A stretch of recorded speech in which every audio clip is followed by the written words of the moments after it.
There is a Twilight TV series in the works. Lionsgate Television is in early development on a series that could bring back author Stephanie Meyer's book series back to life after the wildly successful movies. They're not that far along in any type of production. It's just been announced that it's going to happen. Not HBO Max, but not that because they're changing the title of what the network is called now. But they have confirmed that they're in early development on a Harry Potter television adaptation with J.K. Rowling serving as executive producer. People don't know how to just leave things alone. Hmm. That's it's like Twilight doesn't need to be that it doesn't need to come back.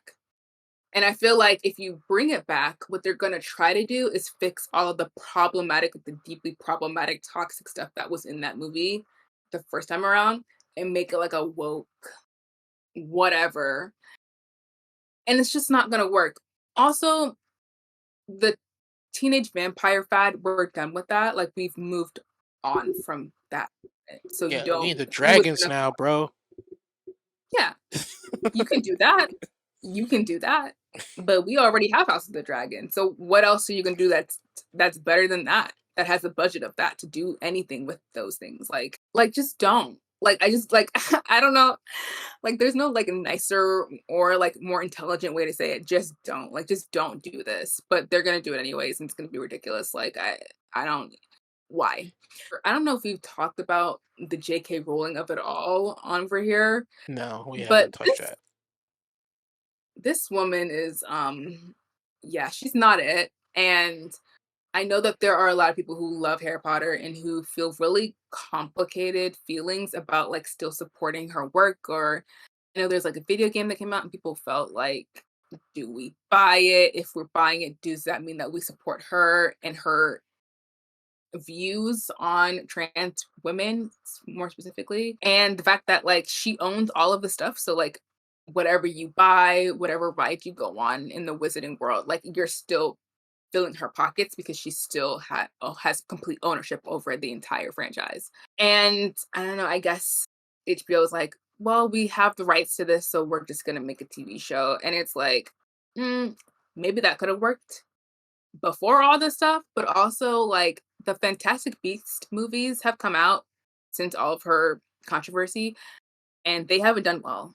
So I don't know the logic behind either of these decisions. I'm just kind of confused on like why they think that this is going to make money because I'm assuming that's the reason why they're doing it. And they see this. I think these studios have seen the success.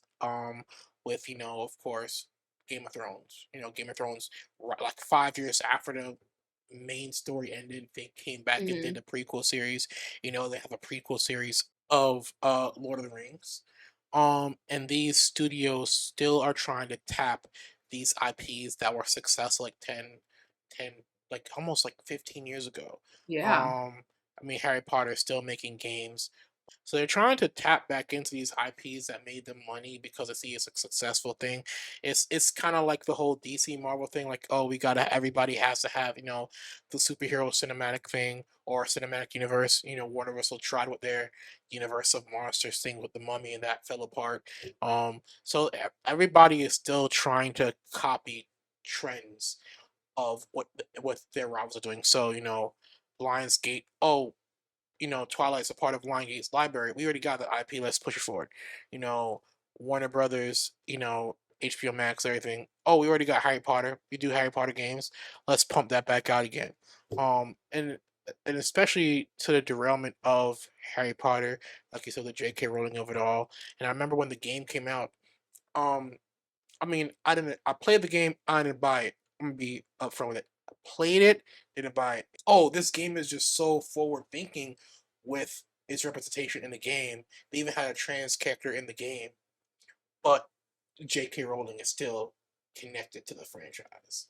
Yeah, I feel like they're digging into wells that are dried up. Like the the reason why Game of Thrones or Lord of the Rings works is because what those are just one story in a larger kind of world that the authors built. So you can do spin-offs and prequels and sequels. Like you can do all of that stuff because there's enough content there to warrant it. I don't know if that's the same thing for Harry Potter. It's not the same thing for Twilight, I'll tell you that right now. Like, for Twilight, them 4 books are it. Like, that's what she built. That's it. So, they had another one from Edward's point of view, but that's still you're still using the same character, so it's still in the same world. But you can say with Harry Potter, we grew up with, those characters. We grew up with Daniel Radcliffe. We grew up with Emma Watson. We grew up with Rupert Grint. We saw them grow up, so they're visually those characters always a thing. It's the same issue people are realizing that Star Wars has, because if you've seen The Mandalorian, you know, um, Mark Hamill's like 60, 70 years old, and they're still beholden into how he looked when they're doing the original series, that they're hiring actors and then CGIing actors to look like the younger versions of these actors. And so they're stuck. Like, and most people like, just leave the actor alone, let him play. You did it with Solo without an issue. Like, they're like, we have to, like, because people have the visual representation of these characters stuck in their head, we are stuck to it. And that also affects the IP. Did you like that clip? Well, you can listen to the entire podcast, because the 16mm Film Crew podcast is available on all major podcast platforms.